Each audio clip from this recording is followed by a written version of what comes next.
بسم اللہ الرحمن الرحیم۔ آپ صلی اللہ علیہ وسلم کے والد ماجد کا نام عبداللہ تھا اور آپ کی والدہ کا نام آمینہ تھا، اور آپ صلی اللہ علیہ وسلم کو ایک لقب ملا ہوا تھا ابن الذبیحین کا۔ آپ کو ابن الذبیحین کا لقب اس وجہ سے ملا تھا کہ آپ کے نسب میں حضرت ابراہیم علیہ السلام کے بیٹے حضرت اسماعیل علیہ السلام اللہ کے لیے ذبح کرنے کے لیے لٹائے گئے۔ اسی طرح آپ صلی اللہ علیہ وسلم کے والد ماجد حضرت عبداللہ حضرت عبد المطلب کی نظر کے بدلے میں اللہ کے لیے لٹائے گئے، لیکن دونوں کو اللہ نے بچا لیا، دونوں کی اللہ تبارک و تعالی نے حفاظت فرمائی۔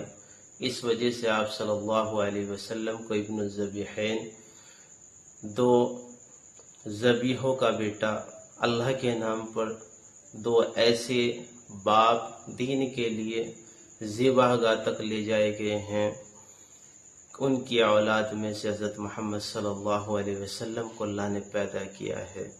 اللہ تبارک و تعالی نے آپ صلی اللہ علیہ وسلم کو ایسا مرتبہ عطا کیا ہے کہ آپ دو ذبیحین کے بیٹے کہلایا کرتے تھے۔